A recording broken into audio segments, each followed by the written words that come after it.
Hi, Amy. We're going to chat to you a bit about how this season's been affecting you. And so thanks for being willing to do it. Tell us, first of all, who you are, we know who you are, where you are, and a little bit about your family. Yeah, sure. Hi, Kathy. Thank you. So my name's Amy. Yeah, I'm married to Michael, and we have two young children. Tristan is nearly 3, and Sari is 5 months old. And we are church planting in Rozelle, so the inner west of Sydney, quite close to the city. And we've been here for 5 years now. Okay. Yeah. 5 years. Great. Yeah. So COVID-19 happened, shutdown happened. Yeah, so tell us, how's that affecting you personally?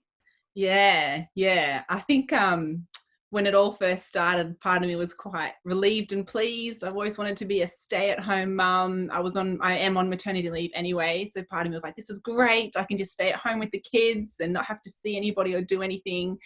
And very quickly realized that's not going to be sustainable for too long. Things that I used to not enjoy doing or I really dreaded, I really miss being a part of, and seeing people and things like that now. So yeah, at first I went really hardcore. I pulled my son out of daycare and I was just like, nah, we're not seeing anybody. We're going to stay home. Obviously quite reactionary. And yeah, that just wasn't sustainable for very long. He's now back in daycare, which is great. And I'm happy with that and praying lots over him, but it's, been really good. So yeah, I think in terms of stuff at home, for me, it hasn't changed too much because I am still with the kids a lot. My husband's still working, but definitely not being able to see other people and things like grandparents. I think I just took their help and their care so much for granted, whereas now really missing having them around. Yeah. So I think the first maybe week or so I was like, this is great. And then I just really sort of hit a wall and it was really struggle street and hard. Yeah. I think hopefully others can relate. It's not just us, hopefully, but we have had, quite a few arguments and heated discussions. And I'm very thankful, that I have a loving husband and we can work these things out by God's grace. Yeah. Okay. So to start with, you're kind of pleased about it, it sounds like. Yeah. And then some of the negatives started to hit. Yeah. And so are there structures or things that you used to do that you're missing now? Yeah. I was just starting to reconnect with my local mums group because a lot of them are having their second children as well. So it was great to start to connect with a lot of them. And now we can't see each other anymore. The structure of, again, grandparents, miss that. And just the people at church. Used to see several people during the week, having community groups and Bible study, seeing people face to face. Zoom is great and obviously really wonderful and we're in homes all together, but it's very different to just being with people. And I, even really miss just the morning tea chit chat with people at church. That was something that I used to really struggle with, and I'm really missing that now. Just that proper one-on-one, face-to-face, with people. Yeah. And so, how do you think it is maybe affecting your church? Is your church just 5 years old? Yeah. So we're still quite small. We're still, I think, about 30-ish, 40-ish people of a Sunday. And last year was a big year for our church. So I think, as with everybody else, we're all figuring out how to move it online. How do we still stay connected? How do we still care for each other in that way? I thought it meant Michael, my husband, wouldn't be working as much, but he was working longer hours.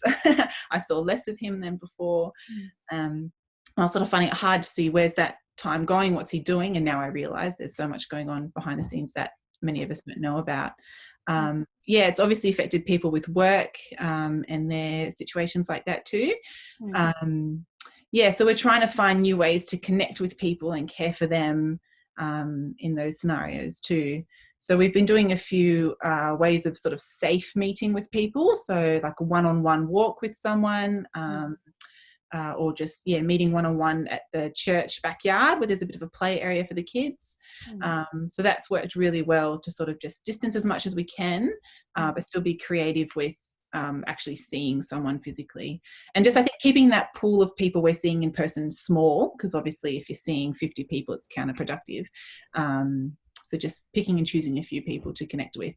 One of the other people I was talking with asked me how I feel about people in the fringe at church. And at first I sort of thought, oh, there's not many people in the fringe. But as I've thought about it, there obviously are a lot of people. And it's very easy to become disconnected, even though everything feels very connected. So, yeah, we're becoming increasingly mindful of that and just trying to think, how can we reach out to people in that too? Yeah. So if this does go on, say 3, 4, 5, 6 months, maybe longer, what do you think could be the impact on your church, like positive or negative? What do you think could happen? Have you thought about that? Yeah, well, I'm a very negative thinker, so try not to think about the negative too much. I think like one of the positives is, I'm sure other churches have had similar. We've had so many people connecting in on our church live stream services. Like, we don't even have that many people on the books at church. So there's a real positive that we're somehow connecting with people out there. We probably don't even know who they are yet. So the positive I'm looking forward to is hopefully welcoming those people into our doors once we can reopen and resume church as normal. And negative is obviously, the people on the fringe, the people who are there, just encouraging that support still with one another. I know we have quite a lot of introverted women in our church who, of a Sunday, it's much easier to sort of just hide behind their husbands a bit, maybe. So it's definitely on my heart to connect with them personally, and to invest in them. How to actually do that. And what that looks like. I think another thing is the kids at our church. The age group for our kids is quite young. We only have a couple of kids who are in school, and the rest are kind of preschool, around that 3-year old mark. So how can we connect with them? We've been playing some QuizWorks kids talks during our live stream, which has been great. But just trying to still know that they're prayed for, they are cared for by name, is definitely something that we're thinking about as well. Wow. What if it goes on 6 to 12 months for you personally? How would that affect you? I think I'll go crazy. I think I'm partway there already. Really missing our families. Just our own support networks as well. People outside of our church who have been just really wonderful in caring for us. I think not being able to see them has been harder than we thought it would be. Our families are all quite relatively close to us. Hopefully that will resume soon. I think there's talking about lifting restrictions, and just wanting to be wise about that. I think for us as a family, it's actually been really lovely to spend more solid time together. Both of our kids have regressed in different ways, like with toilet training and with sleeping. I think they're just adjusting to the circumstances now. But in other ways, we've been able just to sit and be with them on the floor and not have to rush anywhere and just focus on them, which I think has been quite reassuring for Tristan, who's nearly 3, to just have our full attention. We're not rushing to get anywhere. We can just sit and make a mess on the floor. So we're really trying to be intentional and prayerful with him, with what, just to sow into his heart at the moment, and just to encourage him and build him up. Okay, so this might relate to the next question then. For yourself, have you got some goals for yourself as you sort of look at a few weeks ahead? What would you like to see happen in yourself or for yourself as an outcome of this time? I think initially I was like, all right, I'm going to get fit. I'm going to fit into all those clothes before I was pregnant. I'm going to be one of those people who comes out a better person physically. And again, very quickly, that's not going to happen. I think one big thing for me is obviously just time with God. Again, we're just so rushed. We're trying to get out the door to different things normally during the week. But for me right now, being at home, there's a small window of time where both children are napping, and I just want to ignore the mess around the house and not trying to get a head start on washing or dinner, and just sit and be with God. It doesn't happen every day, I'll be honest. It's something that I'm still trying to get disciplined with and struggling through. But you know, you notice the difference when you do, and things that I was praying about and struggling with one day, it's just amazing how God answers that or just brings his comfort the next day by just sitting with his word. So that's something that I really want to just get good habit, good pattern with, and just keep going with that once we can start seeing people again, to not let that be the first thing that I let go of. Which I very easily have done in the past. I think the other thing is, someone asked me the other day, what have I been doing for myself? What is something that I look forward to for me that's not about the family or other people? And I actually really struggled to think of what that was. Like, I eat a bit of chocolate at the end of the day, but again, that's probably not always the best thing. And so it's a bit silly and random, but I've ordered a hair curler online, and I've never owned one in my life. And so I'm determined to figure out how to curl this mane. And you've got lovely straight hair. I'd love your straight hair. That's what I was thinking. I was like, you know, we always want what's on the other side. Yeah. I was trying to straighten it before I came on this video thing, and I couldn't do it. I gave up.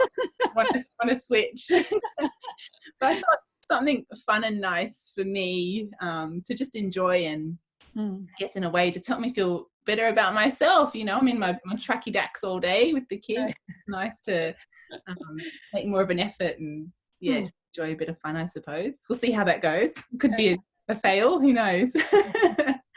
Yeah, so it's a really mixed time, but it does sound like you are missing people, even though you would have described yourself as an introvert. At the beginning, I was just trying to really connect with people and just check in on everyone, and that I think was too much too quick. Right. I was really just feeling like, who's checking in on me? Like, you know, it'd be nice if someone called me. Woe is me. Even though we're all, you know, going through similar things. Yeah. And it's just so humbling that God, like, he knows, hey, he hears, he's hearing my thoughts and prayers, and he's hearing it for everybody else at the same time. And he just puts the right people there at the right time to just send that short little message of encouragement. And so it's been so lovely, the people from church who have reached out and who have just asked how I'm going, or just said, hey, thinking of you. And, and I know that they're sort of starting to do that with each other as well. So really great that it's not resting on my shoulders, it's on God's, and he's enabling other people to do that too. I struggle with control, and it's just so humbling and freeing to see tangibly how he is in control, doing that with all these other people too. Yeah, that's great. That is encouraging to hear. Well, we do pray that your church will grow and that you guys will stay strong and keep growing yourselves, as we pray that for all of us. And really appreciate you sharing that with us. Thank you. And I love your flowers, and that's a lot better than the bicycle in my background. So good on you for that. Motivating. That's very motivating. It is. I need flowers. That's good. Thanks. Yeah.